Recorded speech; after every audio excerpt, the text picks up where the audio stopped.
Di acara ini Pak, di Mind Dialogue ini yang diselenggarakan oleh Mind ID dan CNBC Indonesia Pak, dengan seluruh stakeholders yang hadir di sini, apa yang Pak Luhut ingin sampaikan untuk industri pertambangan Indonesia lebih baik lagi ke depannya dan catching up to those numbers agar Indonesia benar bisa mengawal negeri ini sendiri. Kata tadi Bapak bilang kita harus berdikari Pak jika ingin menjadi negara maju.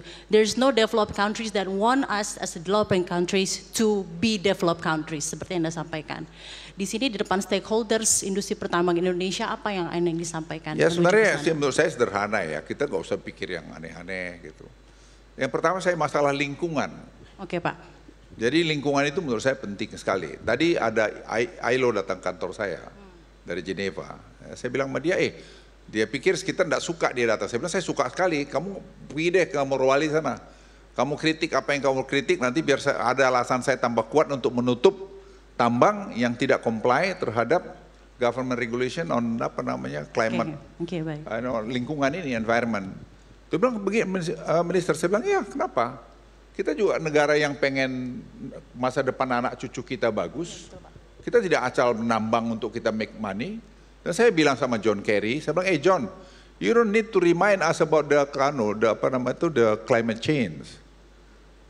We're not gonna issue any regulation against the interest of the next generation of Indonesia. As simple as that. As simple as that.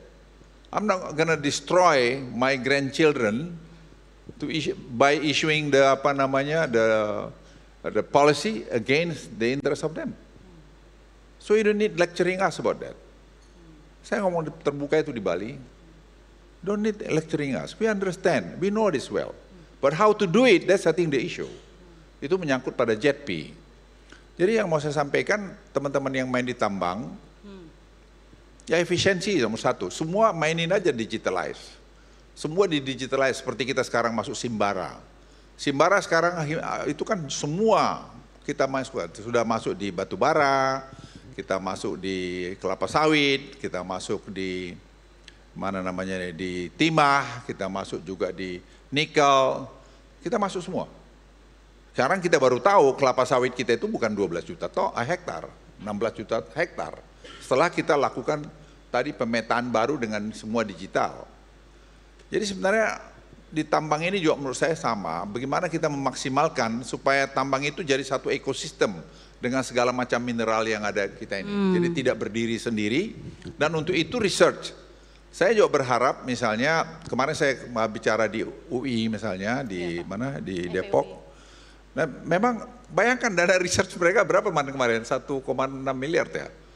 Apa yang mau kamu dapat 1,6 miliar? Terus kemudian kami rapat di hotel Pullman.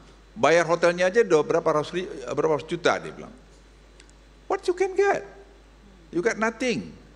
Nah, saya berharap teman-teman dari para pemain tambang ini bisa juga mungkin membantu universitas. Ya, membantu universitas. Kau buat studi ini, dan kami dari Marves saya udah bilang sama Firman kemarin, suruh mereka buat studi, karena kita juga tidak pernah melakukan measurement, melakukan pengukuran dari policy yang kita buat. Misalnya 5% pendidikan, jadi 20% pendidikan dari APBN itu. Apa sih dampaknya? Kita tidak pernah tahu. Saya bilang suruh aja sekarang UI bikin itu, kerjasama dengan mana? Ya kita danain. Atau nanti sebenarnya main ID yang duitnya, atau si Tony ini kan duitnya Freeport banyak. Ya lu misalnya. Pak Tony udah berapa kali nih disebut ya Pak? Kasih tepuk tangan dulu deh untuk Pak Tony. Ya, Ton, ya lu mumpung duduk paling di depan. Sambil lu main piano gitu, main sekali-sekali gitu. I'm serious Ton. Karena menurut aku, kalau kita tidak manfaatin itu, sayang, anak-anak pintar-pintar di situ kan banyak. Kita sponsorin aja mereka untuk melakukan spesifik study mengenai apa.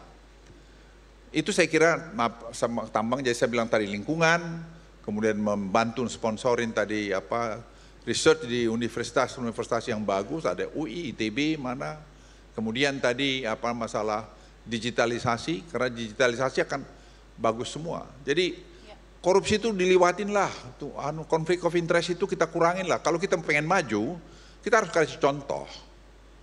Lead by example, that's the best. Nggak ada lagi yang lain. Terima kasih Pak Luhut.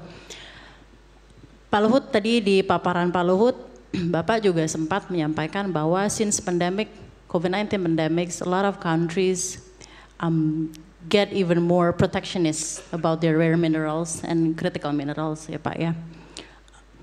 Tadi pertanyaannya yang saya langsung terbesit di kepala saya, kalau negara ini proteksionis, negara ini ingin maju tapi proteksionis, so where are we exactly on the map? Sebenarnya proteksionis ini kalau kita lihat, saya dulu percaya global supply chain itu. Tapi waktu COVID, saya masih ingat saya kan in charge. Waktu India lockdown, kita paracetamol aja nggak bisa impor. Dan kita nggak punya paracetamol. Saya nggak tahu berapa orang yang jadi korban itu. Kita nggak punya. Paracetamol simple one, itu dari petrochemical aja, itu saya bilang Bu Nika, Bu sekarang kita bikin aja. Itu Bu Nikel langsung buat yang di mana di Cilacap sana. Nah, jadi saya bilang sama Pak Presiden, saya bilang Pak, at least kita harus bisa 60-70% self sufficient. You never know. Kalau terjadi seperti COVID lagi, berapa ribu yang bisa mati nanti, meninggal. Ini ya gimana saya mau beritahu? Itu fact of life. Bagaimana keadaan stres waktu itu? Saya sedihnya itu hari ini yang meninggal sekian, besok mulai orang-orang yang kita kenal yang meninggal. Akhirnya mulai teman dekat saya yang meninggal, yang saya nggak bisa bantu dia, padahal saya katanya powerful. I cannot help, karena begitu antrinya orang di rumah sakit di Angkatan Darat yang di dekat Taman Mini. Pak, very sad, teman sekamar saya Taruna. Saya nggak bisa tolong dia. Ini fact of life. Kan kita nggak punya apa-apa. Nah, sejak itulah terjadi sebenarnya perubahan di Kementerian Kesehatan, melakukan perubahan itu, semua kita punya alat-alat Alkes, sekarang kita 65-70% sudah buatan dalam negeri. Obat-obatan kita buat, sekarang vaksin kita buat, dan seterusnya. Di pertambangan saya pikir juga teman-teman harus bisa bikin downstream yang lebih didorong lebih jauh lagi supaya kita seperti iron steel. Sekarang iron steel bukan hanya pada lithium baterai segala macam, saya dorong sampai garpu, alat suntik, semua bikin. Saya bilang, kita kasih kamu kemarin saya di Tiongkok.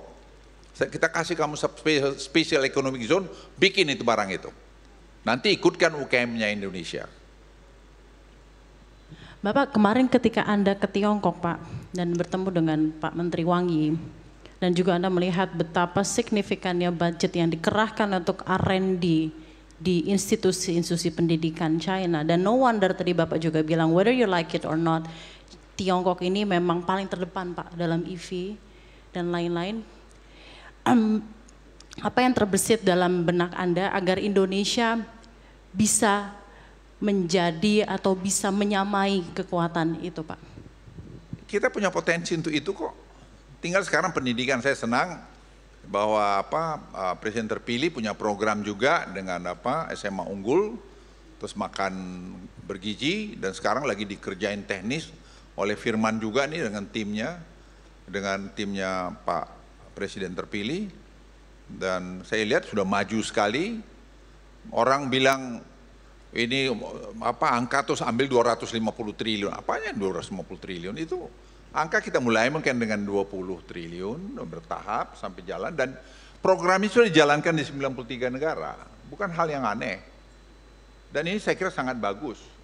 Banyak anak-anak kita yang tidak pernah minum makan daging atau telur, dengan program ini jadi dapat gizi.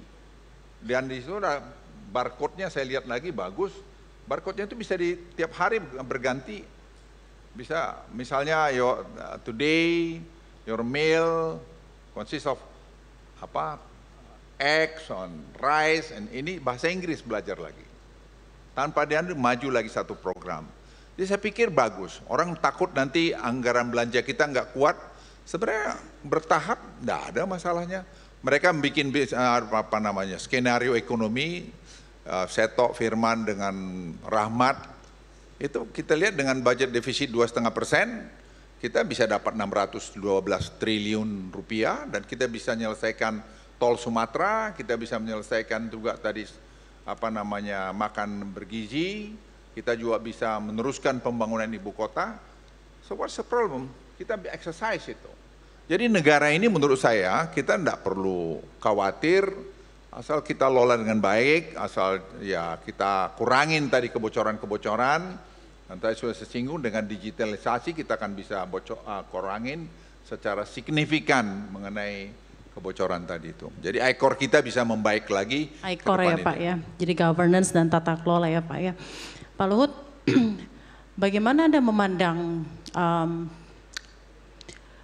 hal-hal yang sudah dilakukan seperti Amerika melalui Inflation Reduction Act, lalu ada juga Europe yang menjegal Indonesia melalui WTO, kecaman keras dari IMF. This is related to what the developed countries has done to developing countries such as Indonesia, that they don't want us directly to be developed countries like them.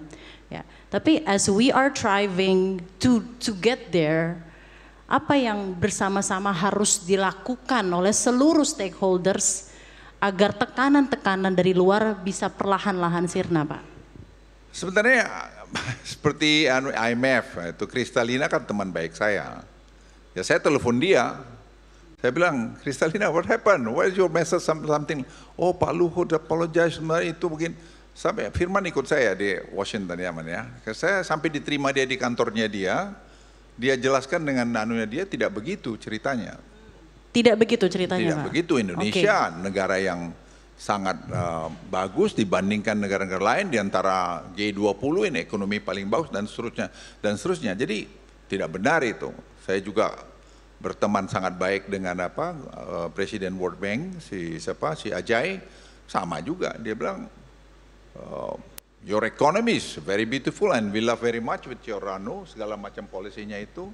Jadi saya pikir nggak ada juga bahwa seperti Eropa bawa kita WTO, ya silakan kita lawan. Dia kaget juga kita lawan. Saya bilang kenapa kita nggak lawan, kita we have right also to survive. Saya ngomong keras, we have right also to survive. We are not fight for some for nothing. Kita punya kan membantu kemiskinan, poverty, stunting. That's our program. How do you do it? Kalau kita nggak punya dapat nilai tambah dari sini. Jadi sebenarnya apa yang saya sampaikan, Indonesia we are on the right track sekarang ini. Bahwa kita kurang di sana sini ya itu bisa banyak, itu berapa presiden ke depan juga masih akan bermasalah. Tidak akan mungkin satu presiden ke depan akan menyelesaikan semua masalah Indonesia, karena akan ada masalah baru lagi yang timbul nantinya. Jadi saya pikir peranan daripada pertambangan sangat penting, tapi jangan melupakan pertanian juga penting, lingkungan juga penting. Kita harus melihat secara holistik masalah ini. Kita berikan tepuk tangan dulu dan apresiasi yang luar biasa Pak terhadap Pak Luhut. Thank you so much Pak Luhut atas segala apa yang disampaikan Pak. Pak Luhut, capaian dari ekspor tahun 2023 kemarin sudah begitu splendid. Nah kemarin Bapak juga sempat menyampaikan by the time 2030 jika kita sudah bisa mengekspor prekursor katoda, capaiannya akan mencapai sekitar 1.040 triliun rupiah. A very big numbers ya Pak ya. Pertanyaannya, how to get there when we know the geopolitical challenge is really excruciating Pak? Sebenarnya kita apa skenario kita ke sana sudah disiapkan. Yang nyiapin anak-anak muda juga di kantor saya itu, ya anak-anak muda yang di bawah 40 tahun semua itu. Mereka yang buat, bukan saya hanya ya mentoring mereka aja.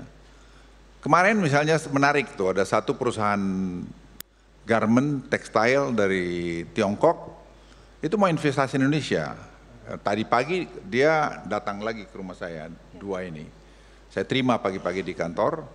Mereka mau membuka dia punya industri. Itu pegawainya yang saya senang sekali.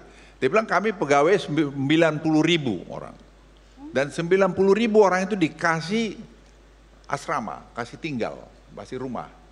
Itu dia mau bangun di satu, kita usulkan tadi pagi, di mana di mana tadi itu namanya Kertajati. Ada Kertajati area sana dekat BYD yang dibangun. BYD bangun di sana kan, groundbreaking. Saya tanya kapan kau bisa groundbreaking? tanahnya kamu selesaikan, kita groundbreaking. Saya bilang oke, saya telepon sama Menteri ATR Agus, saya bilang Gus, kau bisa selesai nggak keluarkan anunya itu, apa namanya, status tanahnya.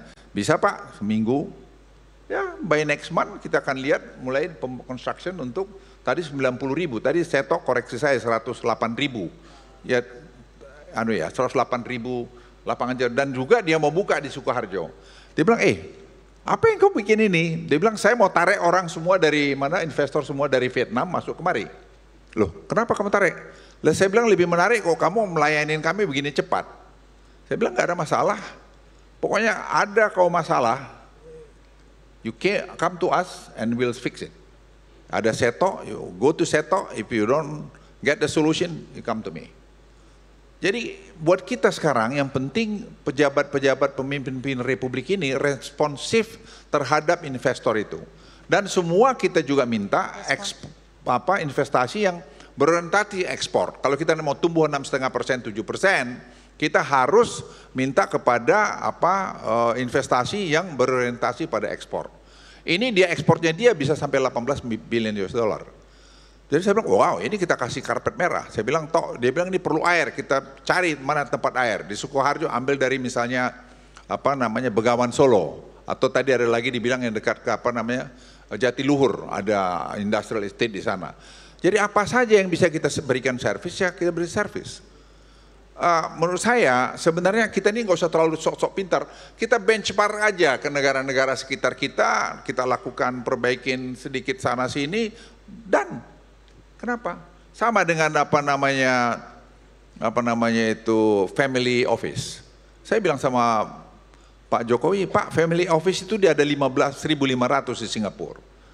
You know how much money they put there? 1.6 trillion US dollar. Kita satu family office saja nggak ada. Terus saya bilang Presiden, kalau Bapak setuju, kita coba bikin sini. Setuju Pak Luhut. Saya telepon Ajay, can you do me a favor? Dia bilang apa? Why don't you do research, study on the family office, dan juga mengenai Bali lagi untuk tadi tourist destination. Mereka mau, kita nggak keluar uang. Yang melakukan independen dari World Bank.